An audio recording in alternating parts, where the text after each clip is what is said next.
El tronco celíaco, porque al final la gastrodenal que da esta rama, que era la pancreatodenal superior, es rama terminal de lo que es el tronco celíaco. Y eso es importante. ¿Por qué se da esta anastomosis aquí? Porque resulta que esta era la unión. No sé si se acuerdan que una vez hice como un tipo de analogía que era con la embriología. ¿Dónde?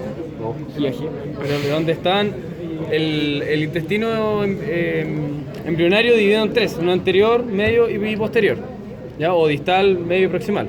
¿Lo vieron eso, no? ¿Una fotito? ¿Quiénes fueron a la sesión temática donde le hice previando abdomen?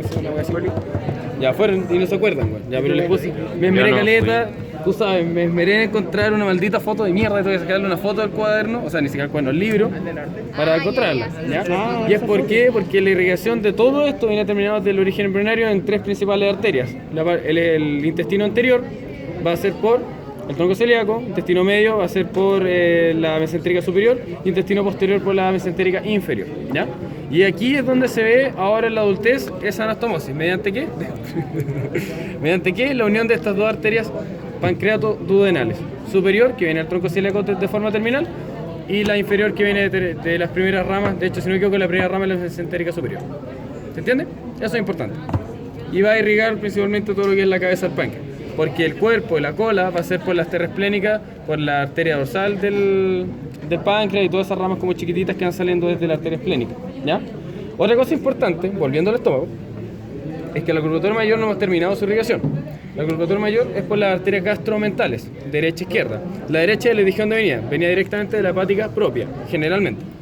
Y va a haber, quizá anastomosar en la porción, ya como en la mitad, por así decirlo, con la izquierda. ¿Y esa izquierda dónde viene? Es una de las últimas ramas también de la esplénica. Cuando la esplénica ya llega al extremo del hipocondrio izquierdo, da una rama hacia este lado y va a terminar anastomosándose con la gastromental derecha. Y esa arteria se va a la gastromental izquierda. Y ahí completamos la irrigación del estómago.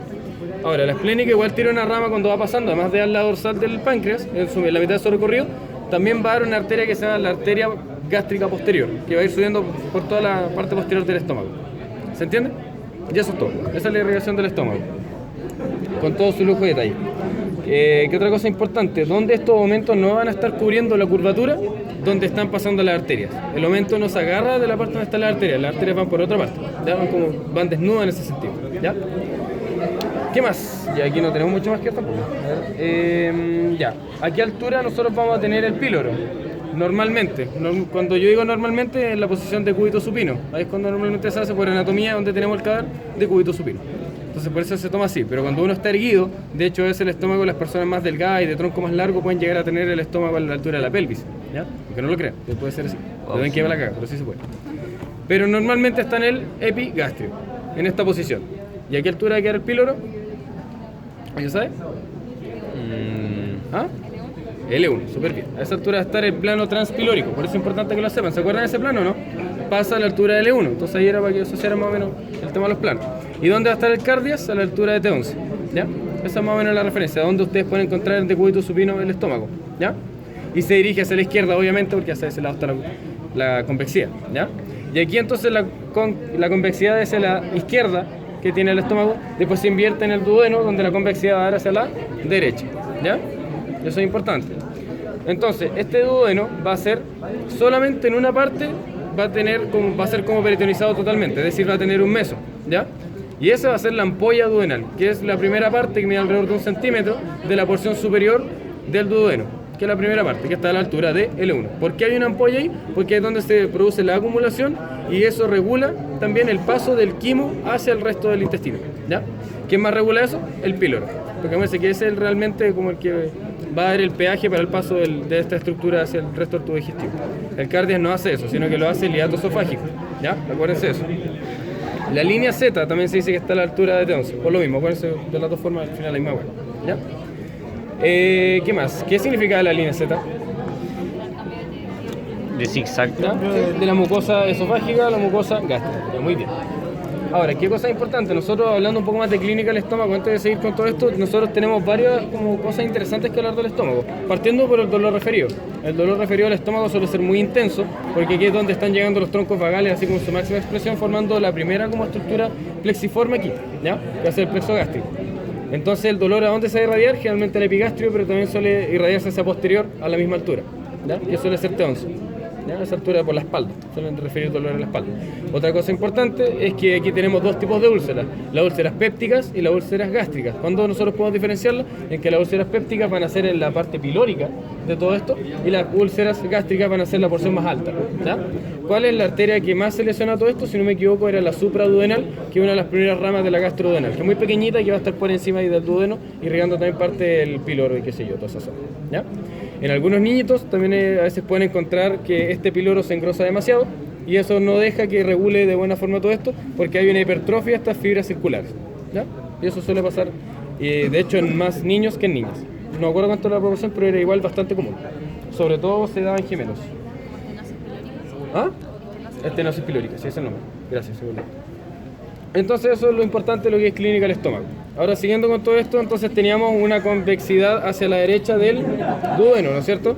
Y este duodeno tenía 4 porciones. Acuérdense, solo la ampolla, que es solo una parte de la primera porción, es peritonizada. Todo el resto es secundariamente retroperitoneal. Por lo tanto, va a tener peritoneo como por encima, ¿ya? Por su cara anterior, ¿ya?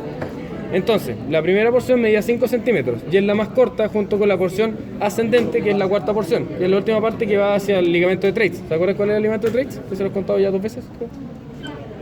Era ese músculo suspensorio del duodeno, ¿ya? Que marcaba la flexura duodeno-yeyunal, que es donde termina el duodeno y empieza el yeyuno, ¿ya? En clínica se le llama ligamento de Treitz, pero se sabe que no es un ligamento porque tiene fibras musculares esqueléticas provenientes desde el diafragma y musculatura lisa proveniente del mismo duodeno, ¿ya? Y eso regula también el paso del quimo hacia el resto de toda esta agua. O sea, en realidad ya es quimo, pero da lo mismo. Pero lo importante es el bolo de todo lo que es comida para el oral. ¿Qué otra cosa importante? Las medidas de todo esto, según yo, sí tienen que sabérselas. Y las relaciones principales. ¿Cuál es la porción más larga? La porción descendente, que mide alrededor de 8 a 10 centímetros. La porción transversa o inferior, lo mismo, porque acuérdense que es así. Está la porción superior, que medía 5 centímetros. Igual que la porción ascendente, que es la cuarta, que es la última. Viene la porción descendente, que es la porción más larga, que mide 10 centímetros. Aproximadamente, y una porción horizontal que mide alrededor de 7 centímetros, 6 centímetros, ¿ya? Y todo esto se supone que en promedio suma alrededor de 25 centímetros, todo el duodeno, ¿ya? Eso se los pueden preguntar, ¿ya? La medida de las porciones, cuáles están peritonizadas, cuáles no. Y la irrigación del duodeno es múltiple, ya les dije, teníamos la supraduodenal, que se salía directamente de la gastroduodenal, y la gastroduodenal propiamente tal puede irrigar todo esto mediante la pancreato duodenal superior, tanto su rama anterior como la rama posterior, y se van a tomar con esta rama que es la pancreato duodenal inferior, que venía directamente de la mesentérica superior, ¿se acuerdan? Y ahí es donde conectamos el intestino embrionario anterior con el medio, en ese punto. Si nosotros queremos definir una estructura más específica, esa es la papila mayor del duodeno. De ahí para arriba, intestino anterior embrionario, de ahí para abajo, intestino menor, o sea, intestino medio. ¿Se entiende? ¿Ah? ¿Ah?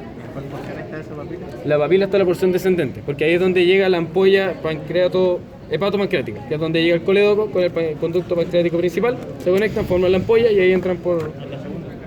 ¿Ah? Sí, la segunda porción. Ahora, aquí importante también de todo esto es algo que tú decías bien, que son las relaciones vertebrales que tiene todo esto. Parte en L1, ¿no es cierto? Se dirige hacia el lado un poquito, desciende y ahí desciende ¿hasta dónde? Hasta L3. Luego se cruza siguiendo L3 en la tercera porción y luego asciende solo hasta L2. ¿Ya? No llega hasta L1, no, obviamente, ya solamente hasta L2 y ahí es donde está la flexura duodeno-yeyunal. Y ahí entonces empezamos al yeyuno. El yeyuno, ¿dónde nosotros lo ubicamos? Si nosotros hacemos los cuadrantes pajeros, estos simplemente los 4 cuadrantes, nosotros vamos a definir que va a estar en el superior izquierdo. Ya ahí es donde nosotros regularmente vamos a encontrar el yeyuno. Y el ilion en la porción, todo lo que es el cuadrante inferior derecho. Acuérdense de eso, ¿por qué? Porque aquí está la unión hilocólica, porque ahí es donde está el apéndice vermiforme, donde está toda la referencia del dolor acá, con bla bla bla. Eso se lo saben, ¿no es cierto? Bacán. ¿Qué más? A ver, ¿qué más se olvida? ¿Alguien tiene dudas hasta acá? Me pidieron que me diera información. Eso estoy haciendo. Ya, creo que eso. ¿Cómo diferenciamos entre yeyuno e ilion? La verdad es que anatómicamente es casi imposible, pero quirúrgicamente se hace como viendo la disposición de la arteria. ¿Ya? Ha sido un poco difícil. Cuando está el tejido muerto, bueno, que no tenemos mesenterio y se me quedó mi intestino. Alguien lo robó.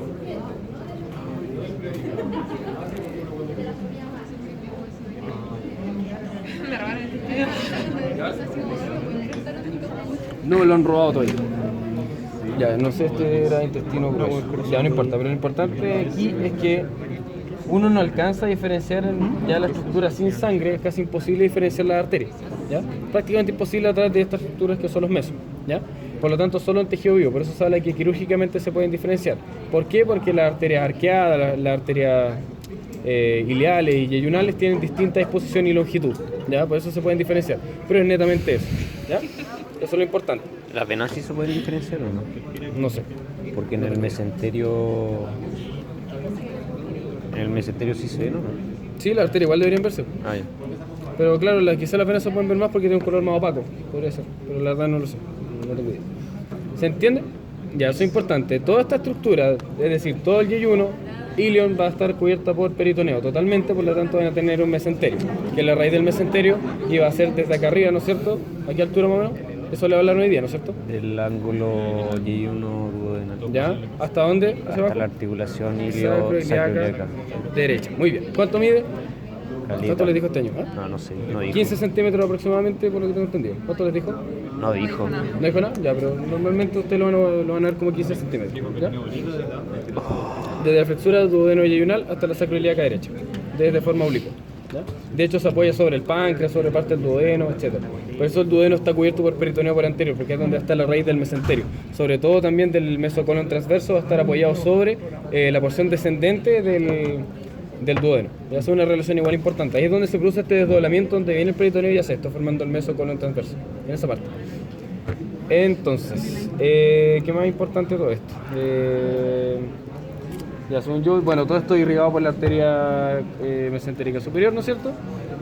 La panorámica. ¿No es cierto? ¿Sí? ¿Hasta dónde llega la mesentérica superior? Acuérdense que la mesentérica superior se encarga de ¿qué? Del intestino medio. ¿Hasta dónde llega el intestino medio? ¿Hasta dónde va a llegar eso? Hasta los 2/3 laterales del colon transverso. Ese tercio que me queda, eso ya es propiedad de ¿quién? De lo que es la arteria mesentérica inferior. ¿Hasta dónde está la